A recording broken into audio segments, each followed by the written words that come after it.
Salut. Je voulais commencer aujourd'hui une conversation sur le sujet de l'autonomie. Comment on s'autonomise du système, comment on prend de la distance et on arrive à se détacher en partie de choses qui nous retiennent dans des endroits, dans des positions qui ne sont pas nécessairement confortables. Et également comment on projette un changement, une autonomisation par rapport à des ressources auxquelles on a accès actuellement et auxquelles on sait qu'on ne va pas avoir accès dans la durée. De quoi je parle quand je parle d'autonomie par rapport au système ? Vraiment de l'ensemble de ce qu'on peut imaginer, de l'alimentation, c'est un gros sujet pour moi, mais aussi de l'énergie, de la sociabilisation, de l'habitat, du transport, d'énormément de choses sans doute que je passe encore sous silence. Ce sont tous des aspects auxquels je trouve intéressant de réfléchir quand on se projette sur comment on veut continuer à vivre ou comment on veut vivre dans le futur. Et quand je dis dans le futur, j'exprime vraiment pas un futur lointain ou hypothétique, mais plus les prochains pas qu'on va prendre. On n'est plus dans le présent, on est dans le futur à partir du moment où on avance, à partir de maintenant, à partir du moment où on est, à partir de la situation dans laquelle on est. Comment on avance dans la direction qu'on veut, et si cette direction est l'autonomie, raison pour laquelle vous écoutez cela probablement, comment on y va ? J'ai réfléchi à plusieurs aspects qui sont à mon avis importants à prendre en compte pour se diriger vers cette autonomie.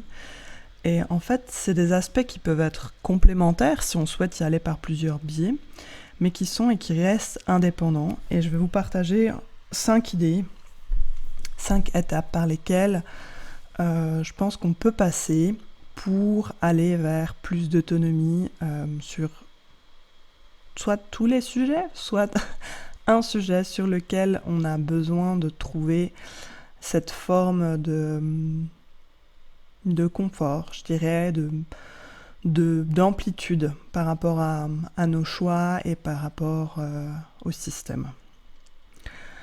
La première idée, la première chose par laquelle je pense qu'il est pertinent de passer pour aller vers plus d'autonomie, c'est ce que j'appellerais un bilan. Alors la première, c'est vraiment pas la plus sympathique. Restez par ici si vous voulez entendre les autres. Mais je pense que c'est honnête, intellectuellement honnête de mentionner que, en fait, avant de se lancer sur ces questions de si j'étais plus autonome dans mon accès à l'alimentation, à la nourriture, peut-être en produisant une partie de ma nourriture, la première chose à se demander, c'est quelle est la situation actuelle. Et puis ça, on peut le faire pour tous les sujets que j'ai cités et pour tous ceux qui vous viennent, qui vous tracassent à un moment ou à un autre. C'est utile de poser sur un papier. Je pense que la façon dont je le fais, moi, c'est vraiment d'ouvrir un carnet puis de noter les grandes thématiques sur lesquelles j'aimerais progresser ou en tout cas faire évoluer les choses et puis regarder où j'en suis actuellement. Et éventuellement, quelles ressources j'ai déjà à disposition. Est-ce que je sais quelle forme pourrait prendre le futur souhaitable vers lequel je me dirige ? Et en fait, savoir sur quoi on se repose actuellement, c'est ce qui va nous permettre de faire des choix. Les choix, les décisions, elles peuvent être prises à partir du moment où on a une vision de la situation. Et ça veut dire commencer par cette étape numéro 1 qui serait le bilan, qui pourrait être telle que l'étape de l'observation dans les méthodes de conception en permaculture, si c'est quelque chose qui vous parle déjà. Et puis, je dirais que c'est néanmoins pas obligatoire. C'est pour moi l'étape intelligente à faire à un moment ou à un autre de son parcours, mais c'est pas nécessairement l'étape à faire en premier, parce que parfois, passer par ce moment d'intellectualisation, où on se pose, où on fait quelque chose sur le papier, c'est pas la bonne façon de progresser. On va perdre l'entrain en fait, et l'appel qu'on a vers cet objectif d'autonomie. Ma deuxième idée, c'est d'y aller un peu à l'instinct et de se fixer un objectif précis. Là, on va être dans la concentration, la focalisation sur un objectif. Par exemple, l'autonomie énergétique. Donc, on va y aller progressivement selon où on en est de notre parcours, évidemment. Donc, quand je dis fixer un objectif, c'est pas à la fin de l'année être autonome énergétiquement. Enfin, si vous êtes proche, bien sûr, mais sinon c'est un objectif vraiment trop ambitieux, mais c'est progresser sur la thématique de l'autonomie énergétique. Et à partir de là, on va se dire, on va peut-être quand même passer par une petite phase de question de qu'est-ce que je consomme actuellement comme énergie et pourquoi. Et puis, qu'est-ce que je peux faire pour améliorer cette énergie, cette consommation d'énergie. Une fois qu'on a trouvé ça, ça va vraiment être ça l'objectif. Par exemple, d'avoir des panneaux solaires thermiques pour avoir de l'eau chaude sanitaire. C'est un exemple précis parmi beaucoup d'autres. Si c'est ça votre objectif du moment, eh bien, c'est une bonne façon de se focaliser et de monter en compétence sur le sujet. Si ce qui vous intéresse, c'est ça, installer des panneaux solaires thermiques, il y a certainement beaucoup de compétences que vous devez encore acquérir. Des connaissances probablement aussi, par exemple, ne serait-ce que légales sur ce que vous pouvez faire et ne pas faire. Et puis, des choses pratiques sur comment mettre en place ce type de système, mais bien sûr aussi comment le dimensionner, qu'est-ce que vous pouvez en attendre. Tout ça, à partir du moment où vous avez l'objectif, vous pouvez vraiment monter en compétence sur le sujet, de plein de façons différentes, mais je dirais que les plus simples sont probablement de chercher des renseignements sur Internet. Sur ce sujet, il existe des formations, mais il existe aussi énormément de ressources comme des vidéos de témoignages de personnes qui ont fait ça et qui expliquent comment elles ont procédé. Il y a certainement des plans de construction en open source. Il y a des livres sur le sujet. Voilà. À partir du moment où vous avez cerné un objectif, vous pouvez monter en compétence et l'appliquer. L'appliquer fait partie de cette méthode, de cette idée d'augmenter son autonomie par objectif. 2024, c'est les panneaux solaires thermiques. Et puis ensuite, vous passez à l'objectif suivant. Si c'est une méthode qui vous appelle, ça peut vraiment être très efficace pour rester focalisé sur quelque chose qui va être important, mais pas trop important. On n'est pas en train de refaire le monde en une fois. La troisième idée, ensuite, c'est de procéder avec la recherche d'un idéal. Alors, qu'est-ce que je veux dire par là ? C'est qu'au lieu de partir de la partie plus rationnelle du bilan ou bien de vous focaliser sur un objectif, vous allez prendre le problème dans son ensemble, prendre le sujet dans son ensemble de l'autonomie, et puis, au lieu de passer par tous les tracas et les considérations pratiques, techniques, logistiques, vous allez vous projeter dans un futur, mettons dans 10 ans, où votre quotidien, votre environnement, ce qui est à votre portée de déterminer, fonctionne tel que vous le souhaitez. Et là, ça peut vraiment être intéressant de vous promener dans ce quotidien futur idéal et d'en observer en fait toutes les implications, comment sont les choses, comment vous vivez, comment se passent vos journées, comment vous traitez les différents éléments de votre quotidien, en vous promenant en fait dans ce futur que vous rêvez, dont vous rêvez, vous allez déjà clarifier quelque chose, c'est où est-ce que vous souhaitez en arriver. Et en fait, en le faisant sous la forme d'idéal, en vous laissant pas trop retenir par le poids de la réalité et de tout ce qui doit vous mener à ce moment-là, vous allez pouvoir vous fixer quelque chose qui va vous appeler au quotidien, qui va vous permettre d'aller de l'avant. Cet idéal, En le visitant, vous allez le graver en fait dans votre mémoire et puis ensuite, en construisant votre autonomie, vous saurez que c'est pour vous diriger vers cette façon de vivre qui vous appelle.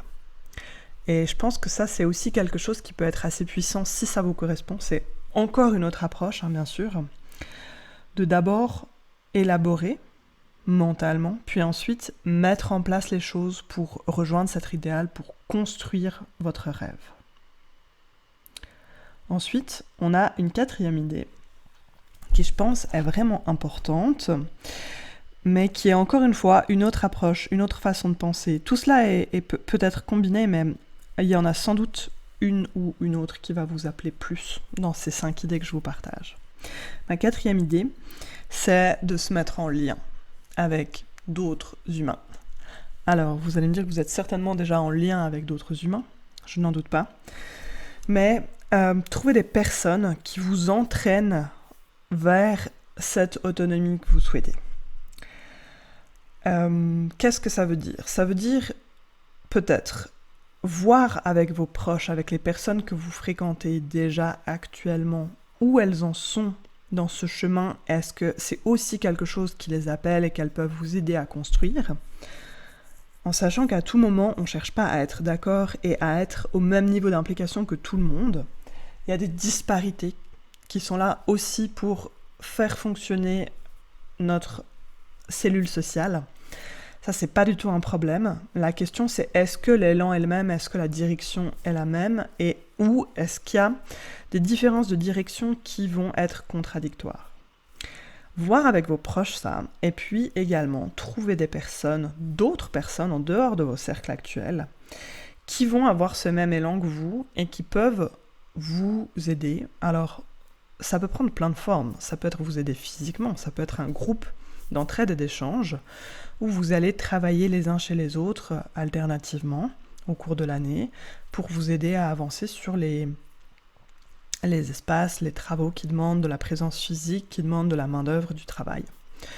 Ça peut aussi être un point de contact plus de l'ordre moral, je dirais, du soutien au moral, où vous allez vous appeler régulièrement pour partager vos avancées, vos découvertes, vos découragements, et puis voir comment vous pouvez ensemble vous aider à aller dans la direction que vous souhaitez. Ça peut d'ailleurs être des directions différentes pour les différentes personnes qui sont en lien.